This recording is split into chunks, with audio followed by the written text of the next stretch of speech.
नमस्कार प्रिय विद्यार्थियों। आज से हम केवल संस्कृत पढ़ने वाले नहीं हैं, बल्कि उस भाषा को समझने वाले हैं जिसे देववाणी कहा जाता है। अक्सर विद्यार्थी कहते हैं कि संस्कृत भाषा कठिन भाषा है, संस्कृत हमें समझ में नहीं आती। लेकिन छात्रों, मैं आपको बता देना चाहता हूँ कि संस्कृत बहुत सरल है। यदि आपको हिंदी भाषा का ज्ञान है तो संस्कृत भाषा आपके लिए वैसे ही 70% है, जो कि सरल हो जाने वाली है। संस्कृत को जो पढ़ाने का तरीका है वह उसे कठिन या सरल में बनाता है। तो मैं आपको बता देना चाहता हूँ कि अपन जो संस्कृत की कक्षा में अध्ययन करने वाले हैं वह बहुत ही सरल तरीके से अध्ययन करेंगे। और आज की जो कक्षा है वह 10वीं कक्षा की लिए बहुत इंपॉर्टेंट होने वाली है। आज का जो हमारा प्रकरण है वह है संधि। संधि प्रकरण के बारे में आज हम विस्तृत अध्ययन करते हैं। तो मैं सभी छात्रों से कहूंगा कि वह प्रकरण पर ध्यान दें और इसके जो मुख्य बिंदु है 5 उन पर आज अपन चर्चा करने वाले हैं। पहला बिंदु है संधि शब्द की व्युत्पत्ति कैसे हुई है, अर्थात जो ये संधि शब्द है इसकी व्युत्पत्ति कैसे हुई है, संधि की परिभाषा क्या है, ये अपना दूसरा पॉइंट रहेगा। और तीसरा पॉइंट है वह है पाणिनि ने संधि की क्या परिभाषा दी है। और पांचवा जो पॉइंट रहने वाला है वह है संधि के भेद, अर्थात संधि जो है उसके कितने भेद है और उन भेदों की क्या क्या परिभाषाएं है और उन भेदों के कुछ उदाहरण, इनके बारे में अपन अध्ययन करेंगे। तो सभी छात्रों से मैं कहूंगा कि वीडियो को एंड तक देखें और ध्यानपूर्वक कक्षा में उपस्थित हो और अपनी जो पाठ्य वस्तु है उसे साथ लेकर रहे और जो भी आपको नोट्स लिखाया जाए वह आप लिखते रहे। चलो अपन कक्षा शुरू करते हैं। पहला जो अपना पॉइंट है वह है संधि शब्द की व्युत्पत्ति। संधि शब्द कैसे बना है, यह अपना पहला पॉइंट है। संधि शब्द कैसे बना है? संधि शब्द बना है सम उपसर्ग पूर्वक दूढ़ाए धा धातु से। कौन से धातु? धा धातु से उपसर्गीय धो की सूत्र करने पर की प्रत्यय करने पर संधि शब्द निष्पन्न होता है। आपको मैं देता हूं सम उपसर्ग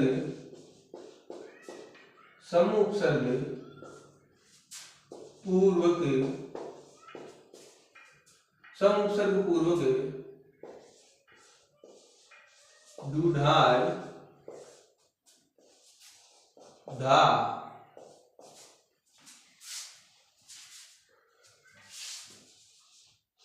धातु से उपसर्गे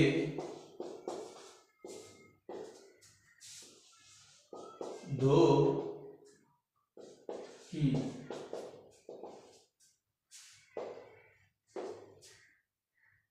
सूत्र से। कौन सा सूत्र है? उपसर्गे धो की सूत्र से की प्रत्यय करने पर। कौन सा प्रत्यय करे? की प्रत्यय करने पर संधि शब्द निष्पन्न होता है। यह अपन ने देखी संधि शब्द की व्युत्पत्ति की। भाई संधि शब्द है वह कैसे बना है? संधि शब्द की व्युत्पत्ति है सम उपसर्ग पूर्वक दूढ़ाए धा धातु से। कौन सा सूत्र है? उपसर्गीय धो की सूत्र से की प्रत्यय करने पर। कौन सा प्रत्यय किया अपन ने?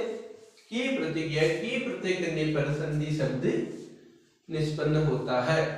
इसे शॉर्ट तरीके में समझे तो ये है सम उपसर्ग पूर्वक दूढ़ाए धा धातु करने पर। कौन सी धातु?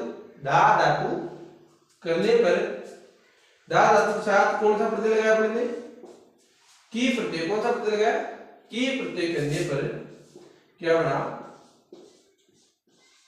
संधि शब्द बना। यह हो गया संधि शब्द की व्युत्पत्ति की संधि शब्द कैसे बना है। यह हो गया अपना पहला पॉइंट पूरा। दूसरा पॉइंट है वह है कि संधि की जो शब्द है, संधि है, इसकी परिभाषा क्या है। तो संधि शब्द की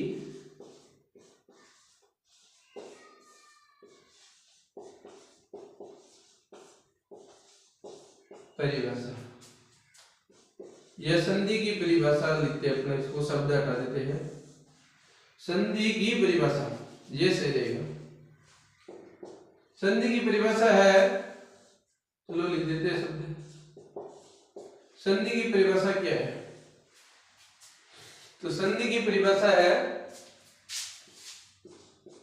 वर्ण संधानम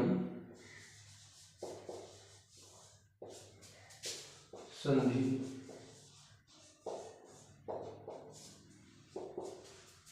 क्या है परिभाषा, वर्ण संधानम संधि, अर्थात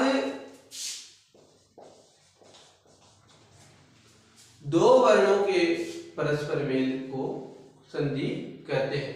एकदम सरल परिभाषा है, वर्ण संधानम संधि, अर्थात दो वर्णों के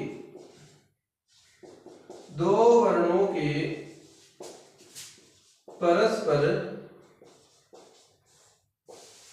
मेल को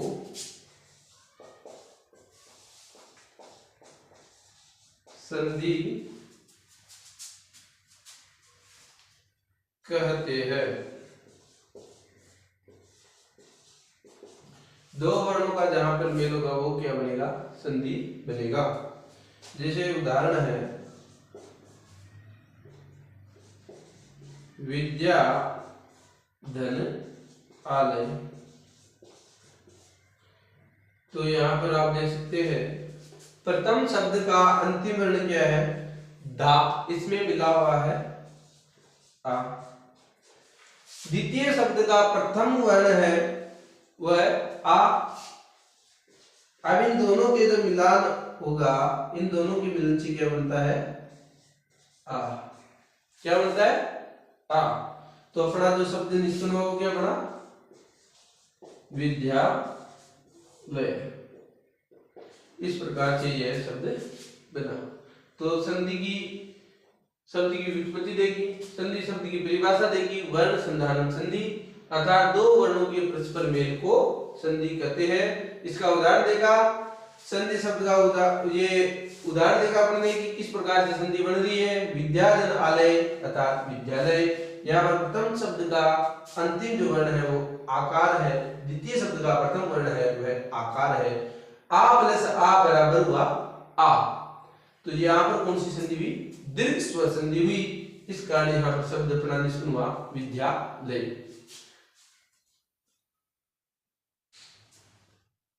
अब हमारा जो तीसरा पॉइंट है वह है पाणिनीय परिभाषा।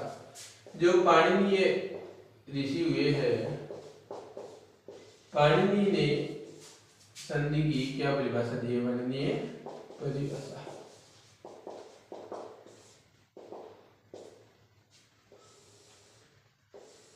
पाणिनि जी ने परिभाषा दी है पर संधि कर सन्निहिता। आपके सामने है पर संधि कर सन्निहिता। इसका तात्पर्य है दो वर्णों के अत्यधिक निकटता को संधि कहते हैं या सन्निहिता कहते हैं। वर्णों की अपन लिखते हैं वर्णों की अत्यधिक निकटता, वर्णों की अत्यधिक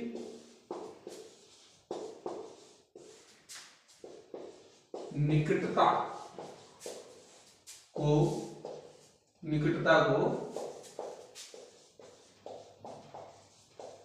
सन्निहिता कहते हैं। अब इन वर्णों की जो अत्यधिक निकटता है उसे क्या कहते हैं? संहिता कहते हैं। अब संहिता ही क्या है? वही संधि है। उदाहरण के तौर पर अपन देख सकते हैं सुधि धन उपास्य। उदाहरण है सुधि धन उपास्य। यहाँ पर प्रथम जो शब्द है इसका अंतिम वर्ण है वह है दीर्घ इकार। द्वितीय शब्द का प्रथम वर्ण है वह है ह्रस्व उकार। तो इन दोनों के, ये दोनों स्वर है, इन दोनों के परस्पर निकटता, अत्यधिक निकटता इन दोनों की, तो इससे क्या बनेगी? संहिता बनेगी अर्थात संधि बनेगी। यहाँ पर इकार हो तो आदेश होगा य, और जो उ है वह य में मिल जाएगा तो क्या बनेगा? यू बनेगा। क्या बनेगा? यू बनेगा। ये कौन सा संधि है? यहाँ पर ये होता है यण संधि के अंतर्गत होता है। ई को यह आदेश हो जाता है और उ है जो य में मिलने पर क्या बन जाता है? यू। अब देखो संधि बनेगी, ये सु, फिर ये आदाद है, इसमें से ई निकाल दिया, ई में का बना दिया अपने य, तो ये बना दिया य। अब ये उ है जो य में मिलाएंगे तो क्या बनेगा? यू। फिर बच गया क्या? पास्य। इस प्रकार से बन गया शुद्ध्युपास्य। ठीक है। अब ये होगी क्या? संधि होगी, ये होगी परिभाषा। अब अगला जो पॉइंट है वो अपना है संधि के भेद। संधि के कितने भेद होते हैं? संधि के 3 भेद है। कितने भेद है? संधि के कितने भेद है? संधि के 3 भेद है। अब कौन कौन से है? पहला भेद है वह है स्वर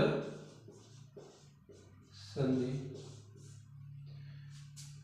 स्वर संधि को ध्यान रखना अर्थ संधि भी बोला जाता है। दूसरा है वह है व्यंजन संधि। व्यंजन संधि को हल संधि भी बोला जाता है। तीसरा है वह है विसर्ग संधि। विसर्ग संधि का एक ही नाम है। तो ये हो गए संधि के कितने भेद होते हैं? 3 भेद होते हैं, स्वर संधि, व्यंजन संधि और विसर्ग संधि। अब अपन इन भेदों की परिभाषा के बारे में अध्ययन करेंगे और इनके एक एक उदाहरण देखेंगे।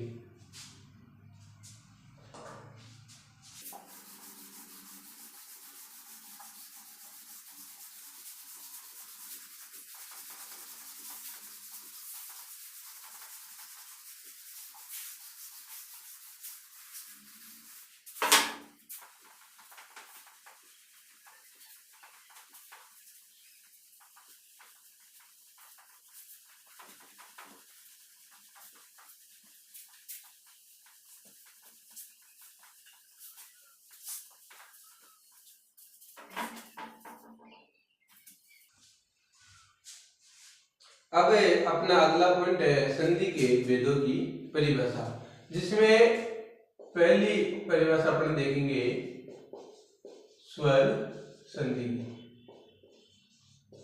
स्वर संधि को अपन ने देखा अर्थ संधि भी बोला जाता है।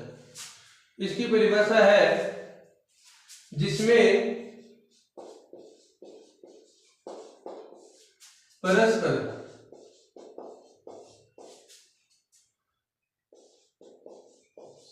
दो स्वरों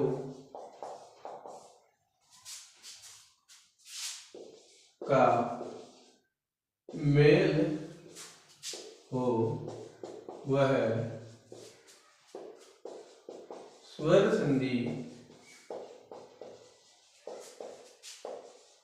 कहलाती है। वह क्या कहलाती है? स्वर संधि कहलाती है। स्वर संधि की परिभाषा है जिसमें परस्पर दो स्वरों का मेल हो वह स्वर संधि कहलाती है। इसका उदाहरण है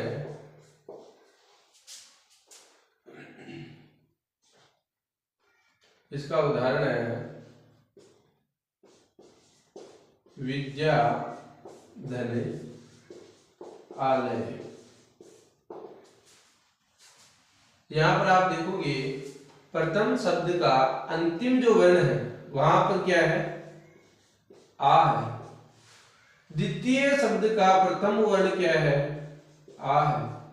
तो आ धन आ बराबर क्या होता है? आ। यह कौन सी संधि में होता है? दीर्घ स्वर संधि में होता है, जो स्वर संधि का भेद है।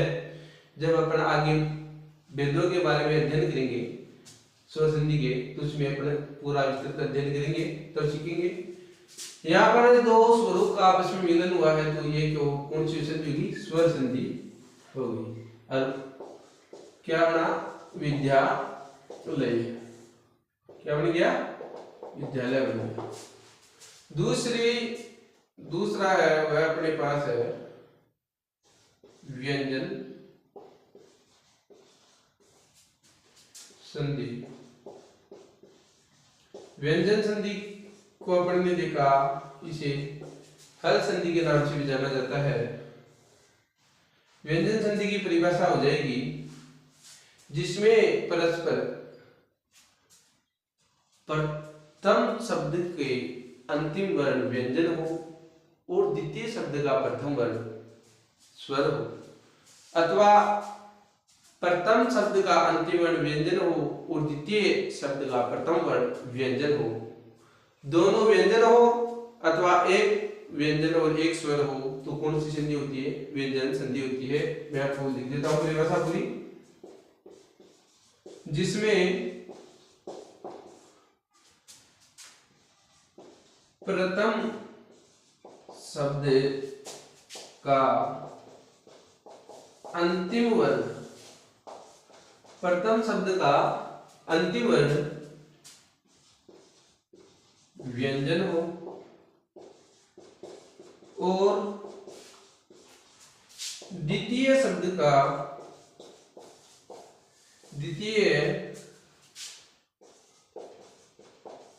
का प्रथम वर्ण, कौन सा वर्ण? प्रथम वर्ण क्या हो? स्वर हो, अथवा एक व्यंजन और एक व्यंजन हो।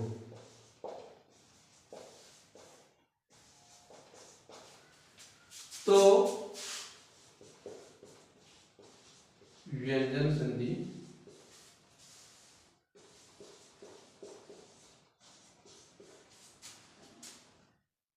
कहलाती है।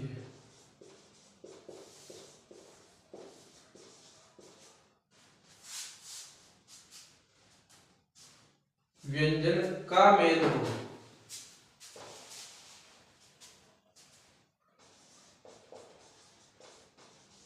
परस्पर मेल भी तो होना चाहिए ना। व्यंजन का मेल हो तो क्या कहलाती है? व्यंजन संधि कहलाती है। व्यंजन संधि ध्यान से समझना, जिसमें प्रथम शब्द का अंतिम वर्ण, कौन सा वर्ण? अंतिम वर्ण व्यंजन हो। क्या हो? पहली शर्त है कि प्रथम शब्द का जो अंतिम वर्ण हो क्या हो? व्यंजन हो।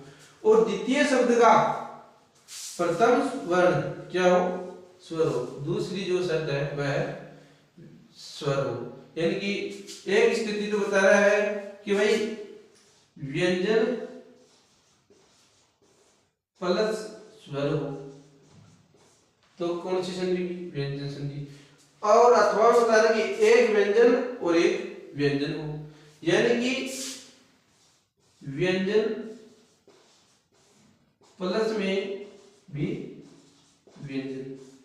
व्यंजन व्यंजन का मेल होने पर भी क्या है, व्यंजन संधि होगी। और स्वर स्वर का मेल, व्यंजन स्वर का मेल होने पर भी क्या होगी, व्यंजन संधि होगी। ये दो शर्तें हैं इसमें,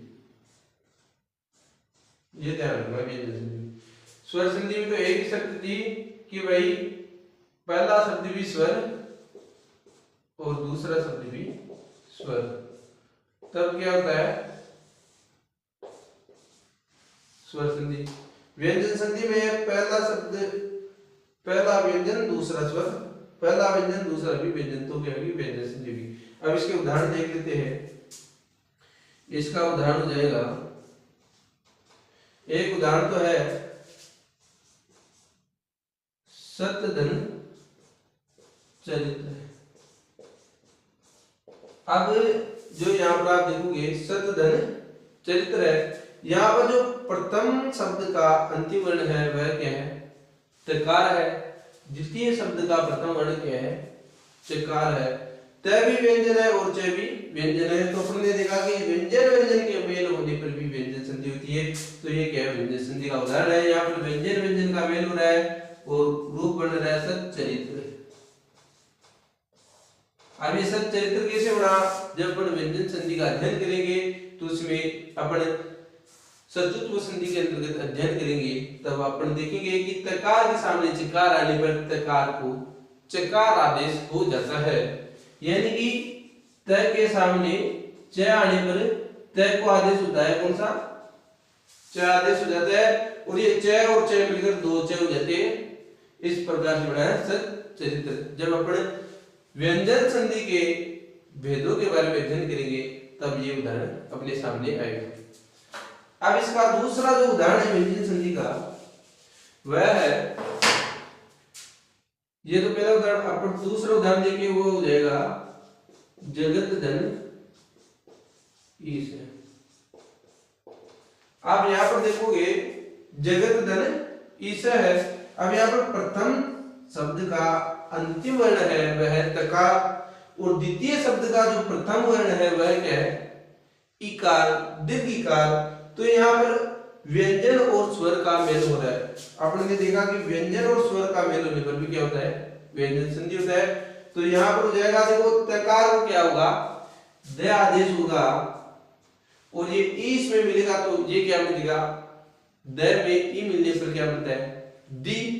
तो ये बन जाएगा अपना रूप जगदीश है, ये बन जाएगा जगदीश है। यह शब्द बनता है जगदीश। जब अपन व्यंजन संधि के भेदों का अध्ययन करेंगे उसमें एक संधि आएगी जसत्व संधि। यह जसत्व संधि का ही उदाहरण है। अब अपन बात कर लेते हैं अपनी अगली जो संधि है वह है विसर्ग संधि। उसकी क्या परिभाषा है और उसका एक उदाहरण देख लेंगे।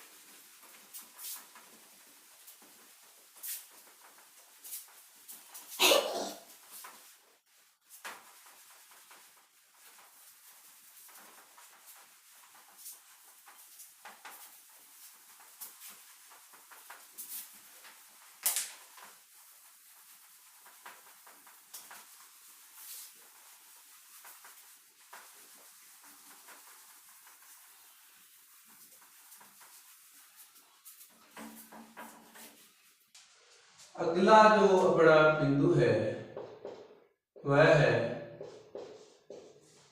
विसर्ग संधि। विसर्ग संधि का एक नाम है विसर्ग संधि। इसकी जो परिभाषा है वह है जिसमें प्रथम शब्द के अंत में विसर्ग हो और द्वितीय शब्द का प्रथम वर्ण व्यंजन या स्वर हो, तो वहां पर कौन सी संधि होती है, विसर्ग संधि होती है। परिभाषा देख सकते हैं आप, जिसमें प्रथम शब्द के अंत में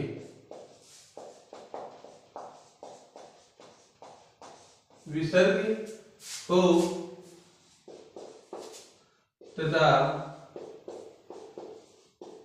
द्वितीय कौन शब्द द्वितीय शब्द के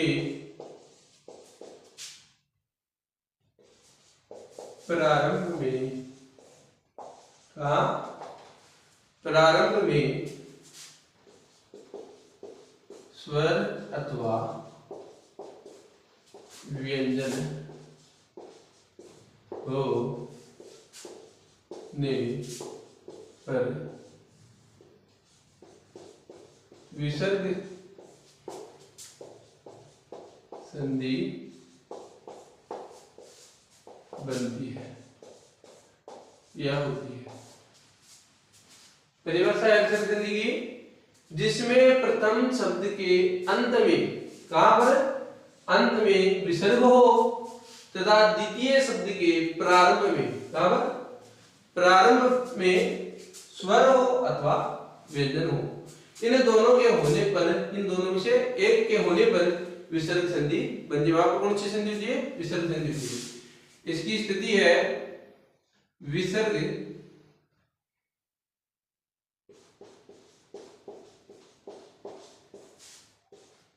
विसर्ग प्लस में स्वर हो या विसर्ग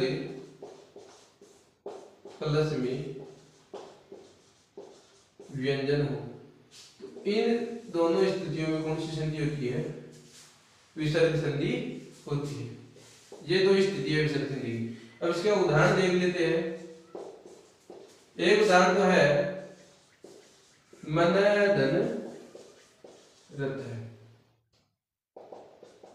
ये उदाहरण है मन धन रथ है। प्रथम शब्द के अंत में क्या है? विसर्ग है। द्वितीय शब्द के प्रारंभ में या प्रथम वर्ण क्या है? वो है रकार, यानी कि व्यंजन है। तो यहाँ पर विसर्ग प्लस व्यंजन वाली स्थिति है। तो यहाँ पर जो विसर्ग है इसको कौन सा आदेश होगा? विसर्ग को ओ आदेश होगा। क्या होगा? ओ आदेश हो जाएगा और ऐसे रह जाएगा। तो ये बन जाएगा मैं न में ओ मिलाएंगे तो क्या बनेगा? नो, और फिर बच गया क्या? रथ है। ये हो गया मनोरथ है। ये जो उदाहरण है वह उत्व विसर्ग संधि का उदाहरण है। जब अपन विसर्ग संधि के भेदों का अध्ययन करेंगे तब अपन देखेंगे उत्व विसर्ग संधि। उत्व विसर्ग संधि के अंतर्गत यह उदाहरण अपने सामने आएगा कि मन धन रथ है बराबर क्या होता है? मनोरथ है। यहाँ पर प्रथम शब्द का अंतिम अंत में विसर्ग है और द्वितीय शब्द के प्रारंभ में रकार अर्थात व्यंजन है। तो विसर्ग के सामने व्यंजन आने पर विसर्ग को ओ आदेश हुआ और शब्द निष्पन्न हुआ मनोरथ है। दूसरा जो उदाहरण है वह है हरि धन अवदत्त। दूसरा उदाहरण है हरि धन अवदत्त। प्रथम शब्द के अंत में क्या है? विसर्ग है। द्वितीय शब्द के प्रारंभ में या प्रथम वर्ण क्या है? अकार, ह्रस्व अकार है। तो यहाँ पर कौन सा जो स्थिति आ रही है? विसर्ग प्लस स्वर वाली स्थिति आ रही है। विसर्ग को अरे क्या है सामने? स्वर है। तो विसर्ग स्वर का मेल होने पर भी क्या है? विसर्ग संधि होती है। और जो यहाँ पर क्या बनेगा? देखो विसर्ग को है जो रकार आदेश होगा। क्या होगा? रकार आदेश होगा तो ये बन जाएगा हरि रघुदत्त। ये रुत्व विसर्ग संधि का जब अपन अध्ययन करेंगे, विसर्ग संधि के वेदों में रुत्व विसर्ग संधि का अध्ययन करेंगे तब आएगा हरि धन अवदत्त क्या होता है? हरि रघुदत्त। तब अपनी इस उदाहरण का विस्तृत चर्चा करेंगे। यहाँ पर देख सकते हैं अपन हरि विसर्ग का बना दिया अपन ने, र में मिलाते हैं तो पूरा र हो जाता है, बन जाता है हरि रघुदत्त। हरि रघुदत्त। तो दोस्तों आज अपने कक्षा 10वीं के अंतर्गत प्रकरण प्रारंभ किया है संधि का, जिसमें अपन ने संधि शब्द की उत्पत्ति, संधि की परिभाषा, संधि की पाणिनीय परिभाषा संधि के भेद और भेदों की परिभाषा प्लस उदाहरण, इनके बारे में अपने अध्ययन किया। हो सकता है कि 35 मिनट का ये क्लास ना हो पाया हो, लेकिन अपना जो लक्ष्य है वह है कक्षा 6ठी से लेकर यूजीसी नेट तक की पूरी संस्कृत है जो कि फ्री में पढ़ा रहा है, और ज्यादा से ज्यादा संस्कृत भाषा पर अभ्यास करना है। अपन 6वीं कक्षा के जो बच्चे हैं उनकी जो पूरी पाठ्य पुस्तक है उसका भी अपन यहाँ पर अभ्यास करने वाले हैं। 7वीं कक्षा, 8वीं कक्षा, 9वीं, 10वीं, एकादशी, द्वादशी, कॉलेज स्तर पर first year, second year, third year में जो भी कॉलेज लेवल पर संस्कृत के जो प्रश्न उत्तर पूछे जाते हैं, जो पाठ्यक्रम है उनका भी अध्ययन करेंगे। और एमए प्रीवियस और फाइनल के स्तर पर जो भी संस्कृत का जो मैटर है, संस्कृत जो से करते जो एमए, उनका जो पूरा मैटर वो पढ़ने वाले हैं। और यूजीसी नेट जो संस्कृत में होता है कोड 25, जिसके अंतर्गत जो संस्कृत भाषा है उसका भी अपन पूरा कोर्स फ्री में पढ़ेंगे। तो मैं आपसे यही कहूंगा कि यदि आपको वीडियो अच्छा लगे तो वीडियो को लाइक करें, वीडियो पर कमेंट करें, और चैनल जो अपना है उस पर सब्सक्राइब करें, बेल आइकन प्रेस करना ना भूलें। यह वीडियो आपको कैसा लगा कमेंट करके बताइए। धन्यवाद।